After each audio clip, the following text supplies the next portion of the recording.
أعوذ بالله من الشيطان الرجيم بسم الله الحمد لله والصلاة والسلام على سيدنا رسول الله سيدنا مولانا محمد بن عبد الله وعلى آله وصحبه ومن والاه أما بعد. Alhamdulillah kita sampai kepada ayat ke 75 daripada surah Ali Imran. Dalam ayat ini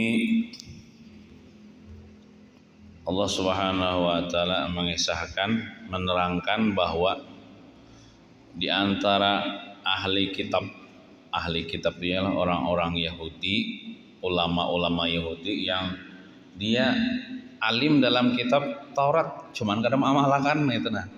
Ulama tapi kadang mengamalkan. Nah, jadi ada di antara ahli kitab itu ada sekelompok manusia yang apabila mendapat kepercayaan diserahi harta yang banyak ataupun harta sedikit, mereka mengembalikannya sesuai dengan kepercayaan yang diberikan kepadanya. Jadi ada nang ahli kitab ini nang jujur, ada nang kada jujur. Adapun ahli kitab nang jujur seperti contohnya orang Yahudi Abdullah bin Salam. Abdullah bin Salam tuh jadi beriman kepada Nabi Muhammad dan jadi sahabat Nabi Muhammad. Itu orang nang jujur, dia masuk Islam. Nah, dia ini apabila diserahi harta baik banyak atau baik sedikit, dititipi atau tolong simpanakanlah, kenanya mengembalikan dengan sesuatu yang kada kurang, pas. Artinya orangnya amanah. Nah, orangnya jujur nih. Kalau tafsirnya tuan Abdullah seperti Abdullah bin Salam. Tetapi ada pula di antara mereka ahli kitab, orang-orang Yahudi yang apabila mendapat kepercayaan diserahi sejumlah harta sedikit, bidinarin, kan 1 dinar tadi dalam ayat itu. Harta sedikit saja, apalagi banyak, mereka tidak mau mengembalikan kecuali apabila ditagih, hanya mau mengembalikan, baru mereka menyerahkan setelah melalui proses pembuktian. Ada nang pina mucil, pina katujuh membunguli orang. Bila diserahi harta yang banyak kah sedikit kah, Allah akan mengembalikan. Nak diambilnya. Kawa kita mengambilnya itu, tapi ditagih dulu tuh. Nah, ada tuh di antara yang ahli kitabnya yang kada jujur, yang kada amanah, yaitu orang-orang Yahudi yang kada mau beriman. Nah, jadi hal ini menunjukkan bahwa di antara ahli kitab orang Yahudi itu ada sekelompok orang yang pekerjaannya mempersulit kaum muslimin dan membuat tipu daya agar orang Islam tidak senang memeluk agamanya dan berbalik untuk mengikuti agama mereka. Di antara mereka ada pula sekelompok orang yang pekerjaannya memutarbalikkan hukum. Ada juga di dalam kitab Taurat tuh hukum nang kada boleh dibolehkannya. Nah, mereka menghalalkan memakan harta orang lain dengan alasan bahwa kitab Taurat ya melarang mengkhianati amanat terhadap saudara-saudara mereka seagama ya. Kalau pengkhianatan itu dilakukan terhadap bangsa lain, mereka membolehkan ya. Dan dengan ringkas dapat dikatakan bahwa ahli kitab dapat dibagi menjadi 2 golongan. Ya, jadi golongan yang kedua tadi kan ujarnya nih dalam kitab Taurat itu, amun kita sesama Yahudi, atau misalnya Yahudi menitipkan barang, amun kita Yahudi kita kembalikan. Tapi kalau orang Islam bukan agama Yahudi, bila inya menitipkan kepada kita barang, boleh kita mengambil memakan itu, kada boleh. Padahal kada kayak itu di dalam kitab Taurat tuh ada nang hukum Tuhan kayak itu.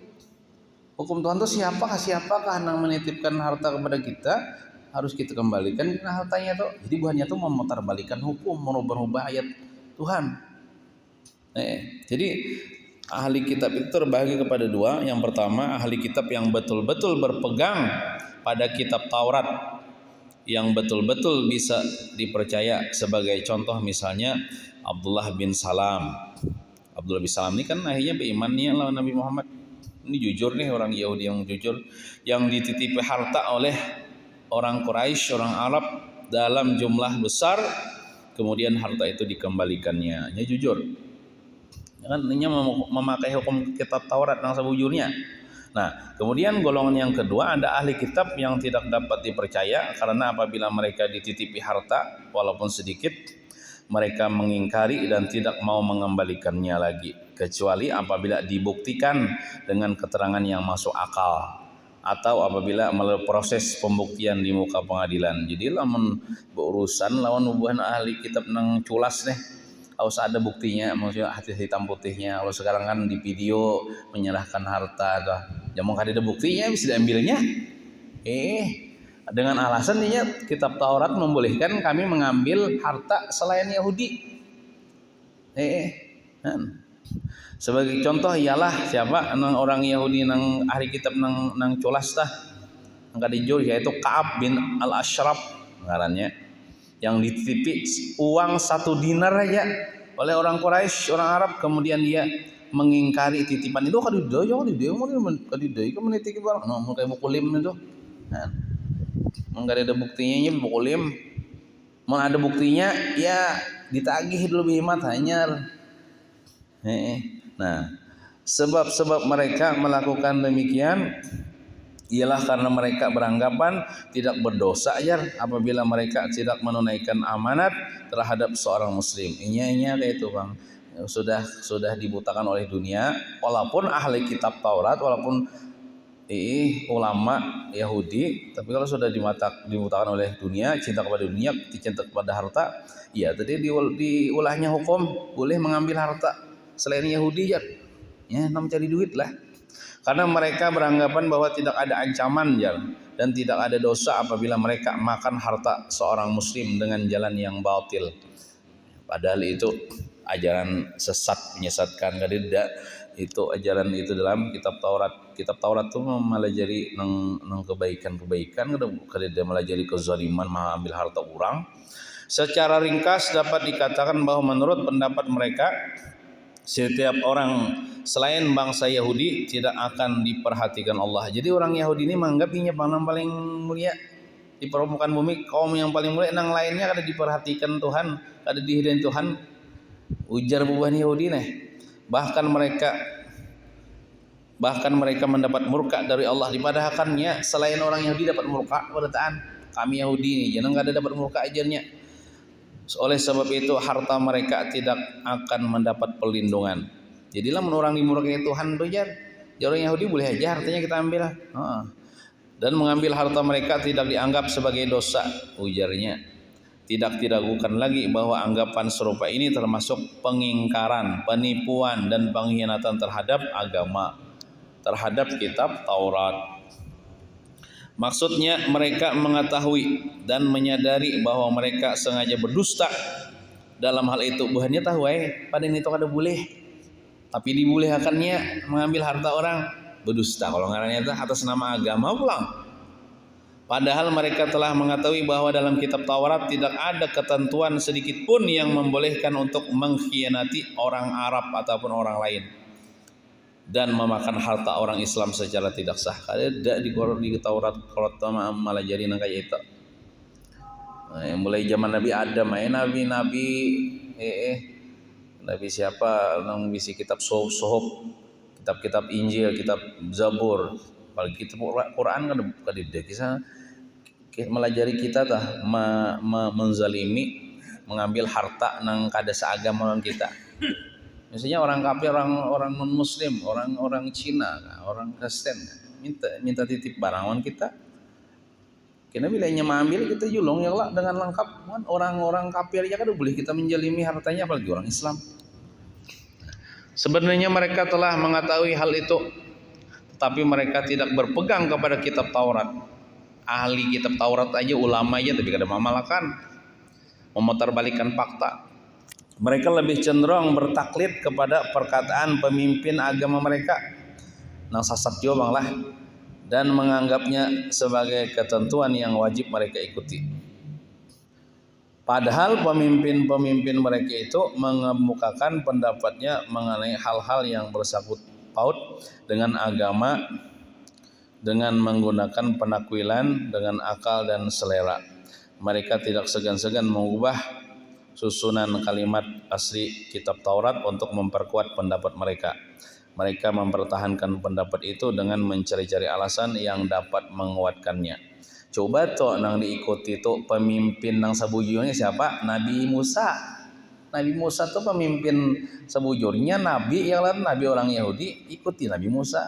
Jangan mengikuti ulama-ulama Yahudi yang mampu mau rubah-rubah kitab Taurat. Diriwayatkan juga oleh Ibnu Munzir dari Sa'id bin Zubair, ia berkata, setelah turun ayat 75 ini Rasulullah bersabda, ujar Rasulullah, musuh-musuh Allah, maksudnya orang-orang Yahudi itu musuh-musuh Allah telah berdusta, ujar Rasulullah.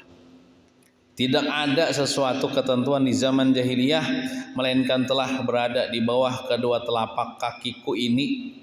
Maksudnya nang kejahilan nang sesat itu sudah dirubah, telah dibatalkan kecuali amanat. Nah, amanat ini diwajibkan kepada orang yang baik dan orang yang jahat. Riwayat Ibnu Munzir dari Sa'id bin Zubair. Jadi amanah itu mulai dulu juga. Kan tidak amanah itu berubah. Orang-orang baik kah? Kita diamani oleh orang baik menyimpankan hartanya, kita julung juga dengan lengkap hartanya. Orang jahat kah? Menitipkan hartawan kita, orang kada penyembahyang kah? Preman kah? Menitipkan hartawan kita, tetap kita kembalikan. Karena kita disuruh amanah kada berubah. Nah, jadi dari ayat ini kita diajarkan untuk bersifat amanah kepada siapa saja. Bersifat amanah kepada orang yang saleh atau kepada orang yang kada saleh, bedanya menitipkan barang kita. Jangan mantang-mantang inya nih jahat atau kada saleh lalu kita ambil, kita padahkan ini boleh diambil, kada boleh. Zalim. Jadi apa-apa kejadian di sekitar kita itu menjadi pelajaran bagi kita barataan. Contoh misalnya tadi ada bagian nang orang-orang jahat daripada ahli kitab, jangan dituruti kan pelajarannya. Nang daripada ahli kitab orang Yahudi nang baik, nang amanah, contohnya Abdullah bin Salam punya amanah, kita ikuti kita ya lah. Nah, jadi sebenarnya kadang mesti kita belajar di kitab-kitab, kadang mesti yang di sekitar kita jadi pelajaran bagi kita. Minta maaf, ada orang nyabu tangkap polisi. Apa pelajarannya? Jangan menurutinya, menandak selamat. Jangan. Ada misalnya kawan nih ketujuh mana ke masjid, ketujuh mengaji. Nah, pelajarannya tuh ikuti inya. Ada kawan misalnya ada tapi penyembahyang, jangan diikuti. Itu pelajaran terus. Atau misalnya ada ke orang nih apa namanya? Berokok itu kan ada jadi masalah mang berokok, cuman menimbai penting berokok paman orang pas paman orang selotan jangan dicontoh gitu ya, kalau kesian orang ya, jadi mengkelawat semalam tuh orang ke selotan paman ya hati-hati ya lah musim kemarau deh jadi apa-apa itu jadi pelajaran bagi kita berdata. Ada yang diikuti, ada yang tidak diikuti. Dan kita selamat dunia wal akhirah, amin ya rabbal alamin. Sallallahu ala sayyidina Muhammadin wa ala alihi wa sallam. Alhamdulillah rabbil alamin. Taqabbalallahu minkum.